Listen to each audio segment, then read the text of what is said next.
ओं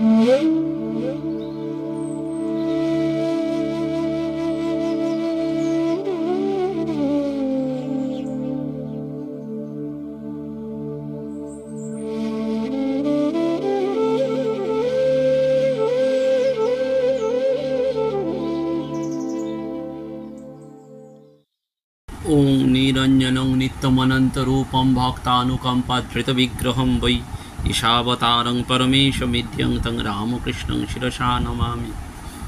नमस्कार। श्री श्री ठाकुर श्री श्री मा एवं स्वामीजी महाराजेर चरणे भुलुंठित प्रणाम निवेदन करी। प्राणाराम बांगला यूट्यूब चैनेले सम्प्रचारित सत्कथाय प्रतिदिनेर मनन এই ধারাবাহিক অনুধ্যানে আমরা শুরুতেই আপনাদের সকলের কাছে কৃতজ্ঞতা জ্ঞাপন করি। বাসন্তী পূজা, অন্নপূর্ণা পূজা, রামনবমীর এই তিনটি পর্বে আমরা সেটি উল্লেখ করতে পারিনি, কিন্তু আজকে উল্লেখ করছি যে গত পয়লা বৈশাখ 14 এপ্রিল 2024 সমবেত ভক্তবৃন্দের আন্তরিক সহযোগিতা এবং সকৃতজ্ঞ চিত্তে হাত বাড়ানোর যে প্রয়াসে আমরা 195 জন শিশু কিশোরী মেয়েদের হাতে নববর্ষের উপহার তুলে দিতে পেরেছি এবং তার সাথে 53 জন গৃহ পরিচারিকাদের সেবা সম্মাননা প্রদান করতে পেরেছি। কলকাতার জোকার কাছে একটি অরফ্যানেজ রয়েছে, যে অরফ্যানেজে এই মেয়েরা পরম আদরের সাথে যত্নের সাথে লালিত পালিত হচ্ছে এবং এই অরফ্যানেজের নেপথ্যে এমন একজন দেবতুল্য ডাক্তারবাবু রয়েছেন, ডাক্তার নিহার রঞ্জন কয়াল। তার যে মানব সেবা কোন পর্যায়ে যেতে পারে সেটি যারা তার সাথে মিশেছেন, আমরা যারা তার সঙ্গে আছি তারা বুঝতে পারি। ডাক্তারবাবুর কাছেও আমার আন্তরিক কৃতজ্ঞতা। তার সঙ্গে যুক্ত হয়েছিলেন ডাক্তার তপন কুমার বাসু, কলকাতার একজন বিশিষ্ট অ্যানাস্থেসিস্ট, এবং তার কাজই হচ্ছে ঠাকুরমা স্বামীজির ভাবটিকে বিতরণ করা। সেজন্য তিনি এই প্রত্যেকটি গৃহ পরিচারিকার বাড়িতে শ্রী শ্রী মায়ের পা ছড়ানো ছবিটি প্রবেশ করিয়ে দিয়েছেন, অর্থাৎ তাদেরকে উপহার দিয়েছেন। কারণ মা তাদের অন্নদা, বড়দা, জ্ঞানদার মতন রক্ষা করবেন এই বিশ্বাসে। সেজন্য আপনাদের সকলের কাছে আন্তরিক কৃতজ্ঞতা জানাই যে নববর্ষের শুরুতে এই ধরনের সেবা পুজোয় আপনারা সবাই সহযোগিতা করেছেন।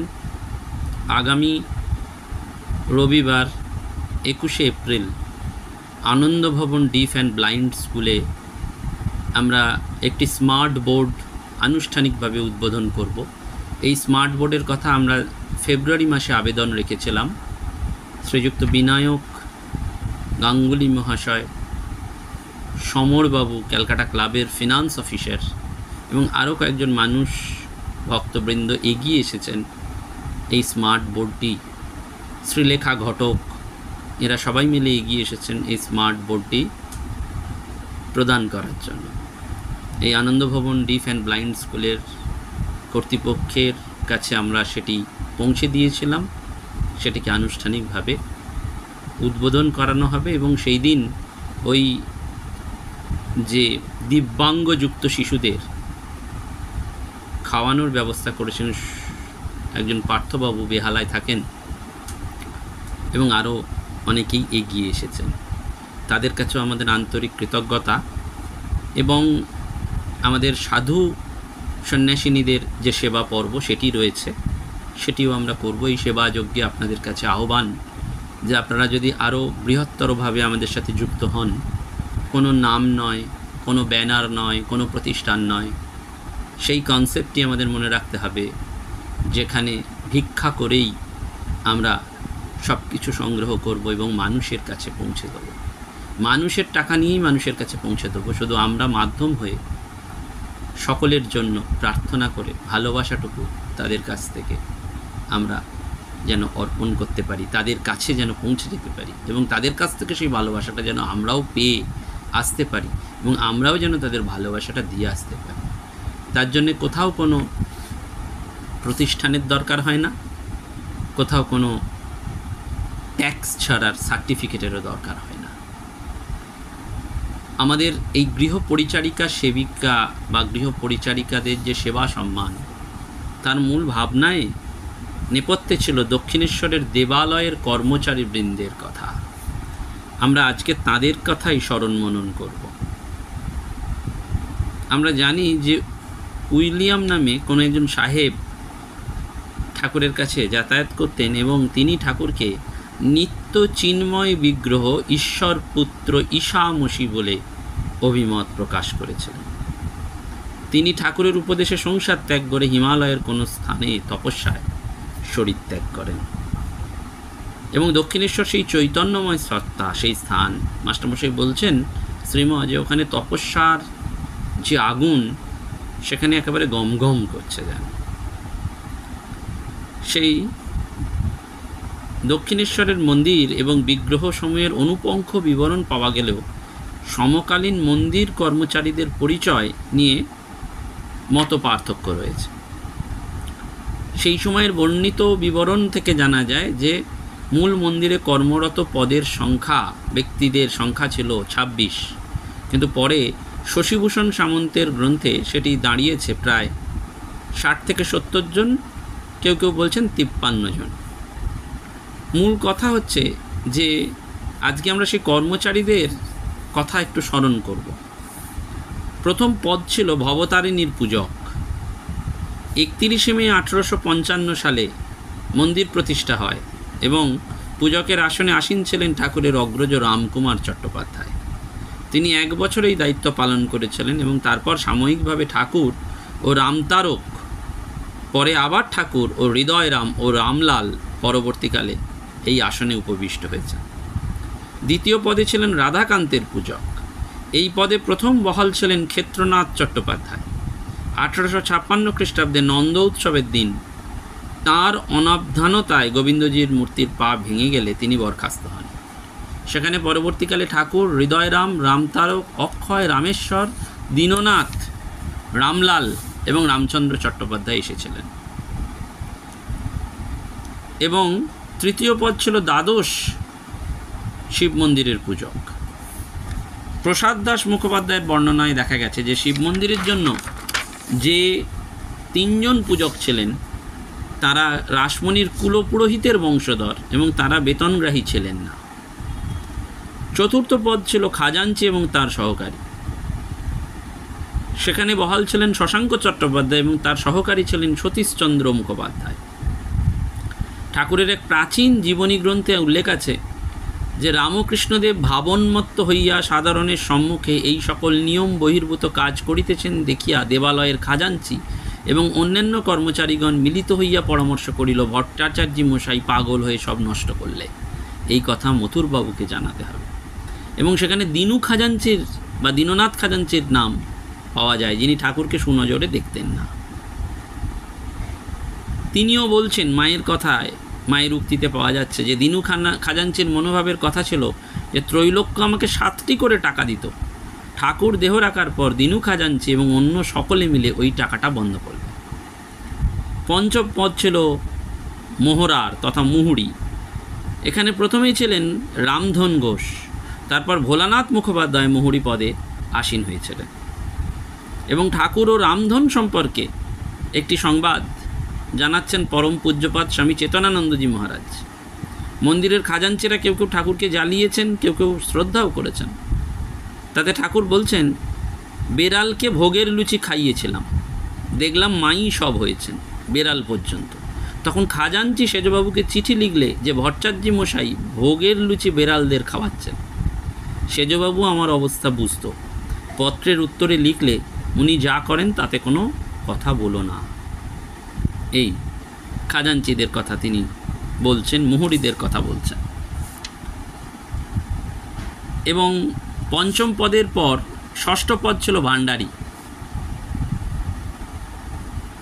এই ভান্ডারী পদে ছিলেন মোহন ভান্ডারী, পরে পীতাম্বর ভান্ডারীর কথা পাওয়া যায়।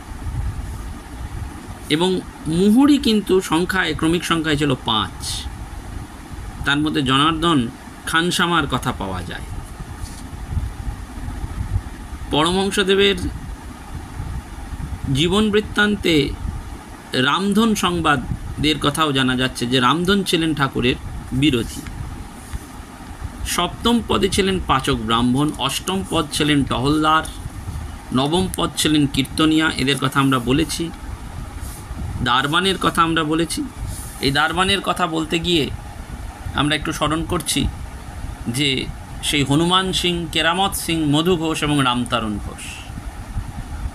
পূজনীয় স্বামী চেতনানন্দজির লেখা থেকে জানা যায় ঈশ্বরের বাগানের কোনো দারোয়ান ঠাকুরকে খুব ভক্তি করত। ঠাকুর যখন কলকাতায় যেতেন এবং গভীর রাত্রে ফিরতেন, রাতে দারোয়ান তার জন্য গেটের কাছে অপেক্ষা করত। ঠাকুর তাকে নিজের ঘরে গিয়ে লুচি মিষ্টি খাওয়াতেন। অনেক সময় ঘুম না হলে রাতের দারোয়ানের কাছে গিয়ে বলতেন, হ্যাগা একটু রাম নাম করতে পারো। বাগানে হনুমান সিং নামে এক দারোয়ান ছিলেন। ঠাকুর তাকে ভালোবাসতেন, কারণ সে কেবল পালোয়ান ছিল না, মহাবীরের নিষ্ঠাবান সাধক ভক্ত ছিলেন।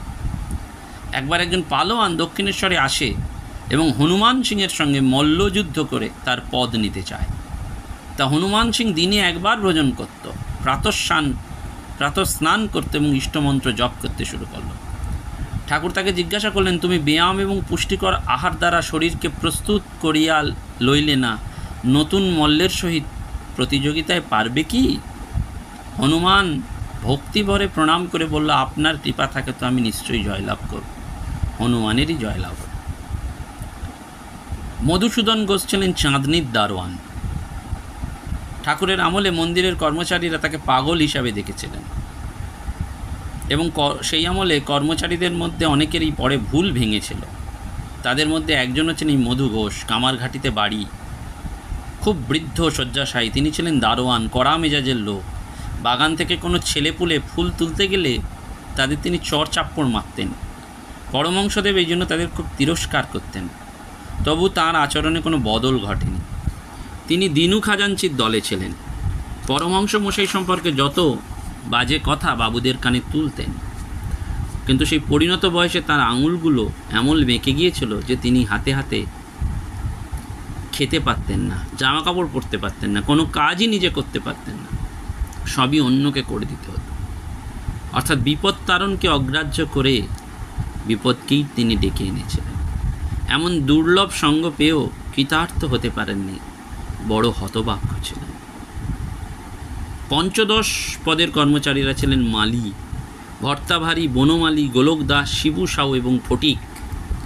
এই ভর্তাভারীর পুত্র ভূতময়রা পরে দক্ষিণেশ্বরের বাগানের মালির কাজ করেছেন। পূজনীয় শ্রীমৎ স্বামী বিশুদ্ধানন্দজি মহারাজ শ্রীরামকৃষ্ণদেবের কৃপা প্রাপ্ত এক বৃদ্ধ মালির কথা জানিয়েছেন। এই শিক্ষাহীন মালি ঠাকুরকে ঠিক ধরেছিল। সে এক রাত্রে বেলতলায় ঠাকুরের সমাধিস্থ জ্যোতির্ময় রূপ দেখে এবং পরের দিন ঠাকুরের পা জড়িয়ে ধরে কৃপা ভিক্ষা করে। ঠাকুর তাকে বলেন, কাল যে মূর্তি দেখেছিস তাই ধ্যান করবি, আর এই রাস্তাটা পরিষ্কার করবি, কত ভক্ত আসবে। সেই থেকে মালিটি ঠাকুরের মূর্তি ধ্যান করত আর দক্ষিণেশ্বরের মন্দিরোদ্যানের রাস্তা সাফ করত। নহবতওয়ালারা ছিলেন সংখ্যায় 4, তারা 16তম পদের অধিকারী। শশীভূষণ সামন্তের পাণ্ডুলিপিতে রয়েছে, পরমহংসদেবের সাধনের সময় তিনি রাত্রে চক্ষু মুদ্রিত করিতেন না। ভোর হওয়ার আগেই সানাইওয়ালাদের কুঠুরির নিকট গিয়া তাহাদের ডাকিয়া তুলিতেন এবং বলিতেন, খাঁ সাহেব উঠো, সানাইয়ে ফুঁ দাও, মাকে ঘুম থেকে তুলতে হবে যে।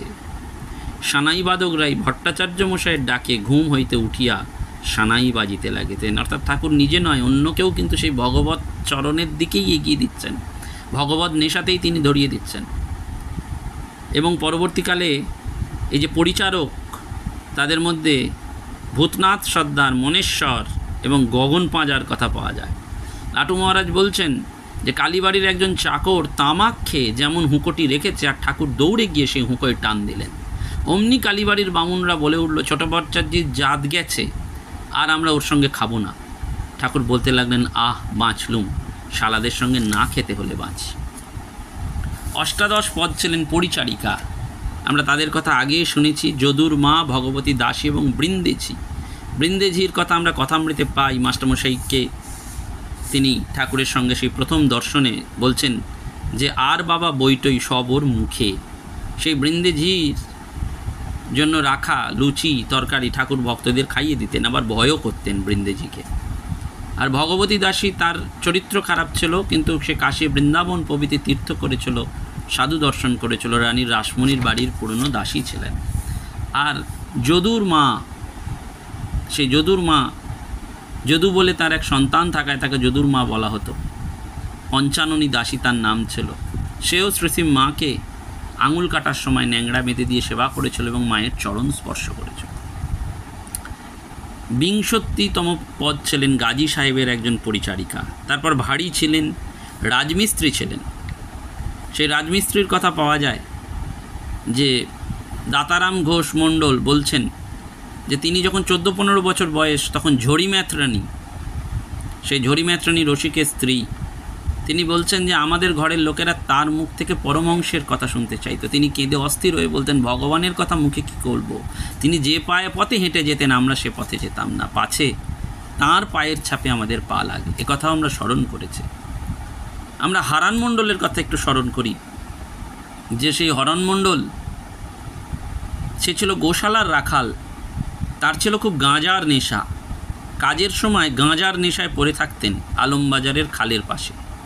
মন্দিরের দারোয়ানরা অনেক সময় তাকে অচৈতন্যকে অবস্থায় তুলে নিয়ে আসত। তার এই বদ নেশার জন্য খাজাঞ্চি তাকে একবার বরখাস্ত করে দিয়েছিলেন। তার স্ত্রী ভান্ডারীবাবুর পায়ে পড়ে কেঁদেছিলেন। শ্রীরামকৃষ্ণদেব হারানের এই অবস্থা দেখে একদিন বলেছিলেন, দেখ হারান, তুই তো দেশি গাঁজা খেয়ে মাঠে ঘাটে পড়ে থাকিস, আমি তোকে বিলিতি গাঁজা দেব, দেখবি তাতে কেমন মজার নেশা হয়। হারান লজ্জায় মাথা নিচু করে দাঁড়িয়ে, লজ্জা এবং সংকোচে হারান খুব একটা ঠাকুরের কাছে আসতেন না। কয়েকদিন কেটে গেল, বিলিতি গাঁজা নিতে হারান আসছে না দেখে ঠাকুর মা কালীর পায়ের একটা শুকনো বেলপাতাকে গুঁড়িয়ে শালপাতায় মুড়ে হারানের অশ্বশালায় লোকসামত পাঠিয়ে দিয়েছিল। হারান জানতে পারেন যে এটা ঠাকুর পাঠিয়েছেন। সেটি পেয়ে খুব খুশি, ভাবছেন বিলিতি গাঁজা পেয়েছেন। তৎক্ষণাৎ ছুটলেন খালধারে গাঁজা টানতে। কলকের আগুনে শালপাতা মোড়া গুঁড়ো ঢেলে দিলেন। তারপরে কয়েকটা টান, হারানের নেশা জমে গেল। মনের আনন্দে ফিরে এলেন বাগানে। কয়েকদিন কাটলো।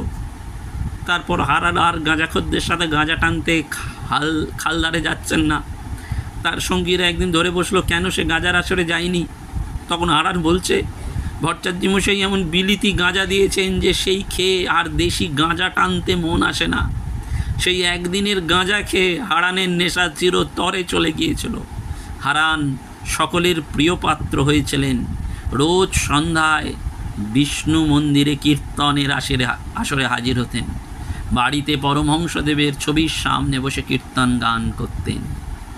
এই অশ্বশালার রাখাল গৌড় মালিক তাকেও পরমহংস কাজের জন্য নিয়ে এসেছিলেন। তিনি বলতেন যে পরমহংস হলেন জ্যান্ত ঠাকুর, অনাথের ভগবান। কোথায় ভেসে যাচ্ছিলাম তিনি টেনে এনে ডাঙায় তুলেছিলেন।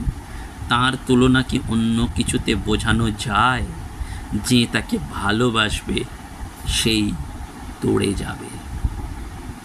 ঘোড়ার সহিস ভজনলাল, ঠাকুর তাকে ভজু বলে ডাকতেন। ঠাকুরকে গাড়িতে তুলতে এবং নামাতে সে বহুবার ঠাকুরকে স্পর্শ করেছে।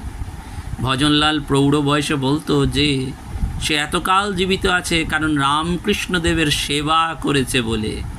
একবার জানবাজারে ঝাড়লণ্ঠনের আলো সারাতে গিয়ে পা ফসকে মই থেকে পড়ে গেল। তারপর সে 6 মাস শয্যাশায়ী ছিল। তখন ঠাকুর তাকে দেখতে গিয়েছিলেন।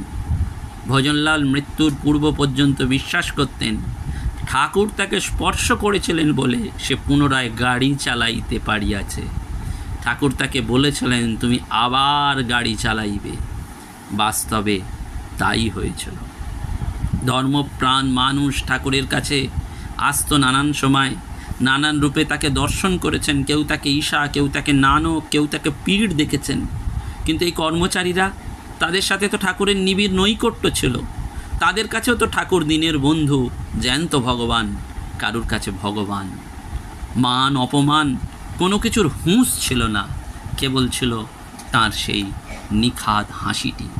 এই পরিচারক পরিচারিকাদের কথা মাথায় রেখে আমরা পরিচারিকা সেবা সম্মাননা প্রদানের উদ্যোগ নিয়েছিলাম এবং শিশু কিশোরী সম্মেলনের মূল ভাবনায় ছিল ঠাকুরের সান্নিধ্য লাভের আশায় যেমন বহু প্রবীণা এবং নবীনা সমবেত হতেন, তেমনি বহু ভাগ্যবতী কিশোরীও এসেছিলেন। কৃষ্ণময়ী, নন্দিনী এবং মনোরমা। এই কৃষ্ণময়ী ছিলেন বলরামবাবুর কনিষ্ঠ কন্যা। সেই কৃষ্ণময়ীর রূপের মধ্যে দিয়ে ঠাকুর সেই মাকেই যেন দর্শন করতেন। সেজন্য পরমহংসদেব কৃষ্ণময়ীকে খুব স্নেহ করতেন। দক্ষিণেশ্বরে গেলে তাকে মিঠাই খেতে দিতেন এবং তিনিও পরম উল্লাসে সেটি গ্রহণ করতেন। এবং ঠাকুর বলতেন যে কৃষ্ণময়ীর চোখ দুটো ঠিক ভগবতীর চোখের মতো। এই কৃষ্ণময়ী দেবী ছিলেন ধর্মপরায়ণা এবং মৃদুভাষিনী। বাড়ির পরিচারক, পরিচারিকা, পাচক, পাচিকা, ধোপা, নাপিত সকলেই তাকে গিন্নিমা বলতেন। তাদের সকলের প্রতি তার দয়া বর্ষিত হতো। তার বিবাহ হয়েছিল দক্ষিণ 24 পরগনা জেলার বারুইপুরের জমিদার বাড়িতে। তো সেই বারুইপুরের রায়চৌধুরীদের একটা ডাঙা ছিল, সেখানে অস্থায়ীভাবে কিছু ডোম বাস করত। তো একবার সেই ডোমেদের বাস্তুচ্যুত হয়ে যাওয়ার কারণে এই কৃষ্ণময়ী যখন বাড়ির কর্তাদের নানান বুঝিয়ে সুঝিয়েও রাজি করাতে পারেননি, তখন ঠাকুরের কাছে তিনি স্মরণ করলেন, ঠাকুরকে নিরুপায় হয়ে। এই কৃষ্ণময়ী দেবী ঠাকুর মা স্বামীজিকে দেখেছিলেন, মায়ের কাছ থেকে মহামন্ত্র লাভ করেছিলেন এবং তিনি শ্রী শ্রী মাকে একটি স্বর্ণবলয় উপহার দিয়েছিলেন। শ্রী শ্রী মায়ের মহাসমাধির পর বেলুর মঠে শ্রী শ্রী মায়ের ভগবতী তনু যখন অগ্নি সমর্পিত হয়, তখন পরবর্তীকালে অস্থি সংগ্রহ করা হয় এবং উক্ত বলয়ের মধ্যে একটা টুকরো ভস্যের সাথে পাওয়া যায়। তিনি ঠাকুরকে স্মরণ করলেন, ঠাকুরের কৃপা অনুভব করলেন, যে লোকটা জায়গা নেবে বলেছিল সেই মত পাল্টে ফেলল। তখন তার স্বামী বিপিনবাবু অর্থাৎ বিপিনেন্দ্র কুমার রায়চৌধুরী সেই জায়গাটা ডোমেদের নামে লিখে দিলেন। তিনি বলেছিলেন পরবর্তীকালে তার মেয়েদের কাছে, যখন ওই কাজটি তিনি করলেন আমার মনে খুব আনন্দ হয়েছিল, ঠাকুরের কৃপা ছাড়া ওটা হতো না। তেমন ছিলেন নন্দিনী, মণিলাল মল্লিক। সেই মণিলাল মল্লিকের বাল্য বিধবা নন্দিনী ঠাকুরকে দর্শন করেছেন। বিয়ের 2 বছরের মধ্যে তার স্বামী মারা যান এবং সাংসারিক যন্ত্রণা থেকে রেহাই পাওয়ার জন্য ঠাকুর তাকে জপ করতে শিখিয়েছিলেন। এই নন্দিনী দেবীরও ভক্তিভাব অত্যন্ত স্মরণযোগ্য।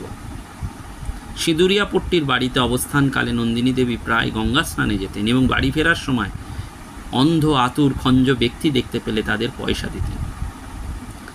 গ্রীষ্মকালে বৈশাখ মাসে তার বাড়ির নিকটের শিব মন্দিরে 5টা করে আস্ত ফল দিয়ে শিবের পুজো করতেন এবং নন্দিনী দেবীর আরাধ্য দেবতা শ্রী গোপাল হলেও সেই গোপালের পাশে তিনি ঠাকুরের প্রতিকৃতি রেখে নিত্য পুজো করতেন।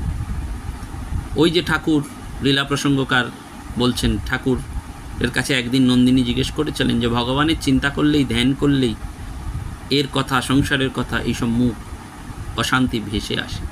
ঠাকুর বললেন, কার মুখ মনে পড়ে গো? সংসারে কাকে ভালোবাসো বলো দেখি? বলেন, ছোট ভাই পোকে। বলেন, বেশ, তার জন্য যা কিছু করবে তাকে খাওয়ানো পরানো সব গোপাল ভেবে করো, যেন গোপালরূপী ভগবান তার ভেতরে রয়েছে। এইভাবেই তার মানসিক উন্নতি এবং ভাব সমাধি হয়েছিল। আর একজন হচ্ছেন মনোরমা দেবী। হৃদয়রাম ঠাকুরের সাথে সর্বদা থাকতেন, কিন্তু একটা বিশেষ অপরাধের জন্য সেই হৃদয়রামকে মন্দির থেকে চলে যেতে হয়েছিল। রামকৃষ্ণদেবের প্রাচীন জীবনীকার গুরুদাস বর্মন তার গ্রন্থে সেই ঘটনাটি লিখেছিলেন। সেখানে ওই ত্রৈলোক্যবাবুর 8ম বা 9ম বর্ষীয় কন্যাকে হৃদয়রাম পুষ্পাঞ্জলি দিয়ে কুমারীভাবে পুজো করতে গিয়েছিলেন এবং সেই জন্যই তাকে চলে যেতে হয়। ত্রৈলোক্যবাবু অতি কাতর কণ্ঠে ঠাকুরের কাছে বলেছিলেন কন্যাটির যাতে অমঙ্গল না হয়। ঠাকুর বললেন, মার ইচ্ছে অমঙ্গল হবে না। এবং এই মনোরমা দেবীকে ঠাকুর কল্যাণী মা বলে ডাকতেন। তিনি কেবল ভক্তিমতীই ছিলেন না, সেবাপ্রতিও ছিলেন। এইভাবে আমরা বুঝতে পারি যে ঠাকুরের সান্নিধ্যে এই যে শিশু কিশোরীরাও এসেছিলেন এবং তারাও সেই ভগবান বোধে ভাবিত হয়েছিলেন এবং তাদের জীবনটিও যেন তোড়ে গিয়েছে। ওইটি আমরা যেন স্মরণ করি। ওই যে বারবার অশ্বশালার রাখার গৌর মালিক বলছে যে তাকে ভালোবাসবে সেই তোড়ে যাবে। তাই ঠাকুরকে ভালোবেসেই ঠাকুরের চরণেই সেবা পুজো নিবেদন করার প্রয়াসেই আমাদের শিশু কিশোরী এবং গৃহ পরিচারিকা সেবা সম্মাননা অর্পণ করা হয়েছে। গত 14 এপ্রিল 2024 পয়লা বৈশাখ 194 থেকে 95 জন শিশু কিশোরী এবং 53 জন গৃহসেবিকার করকমলে। আপনারা আশীর্বাদ করবেন, ভগবানের কাছে প্রার্থনা করবেন যেন এই সেবা যজ্ঞ, এই সেবা পুজো আমরা আপনাদের সকলকে নিয়ে করতে পারি। সেবা একা একা নয়, সকলে মিলে যেন আমরা হাত বাড়িয়ে দিয়ে যে যার সাধ্য স্বার্থ মতো সামর্থ্য মতো এই সেবা পূজায় আহুতি দিতে দিতে আমাদের জীবনকে ধন্য করি, কৃতকৃতার্থ করি। নমস্কার, ধন্যবাদ। প্রাণারা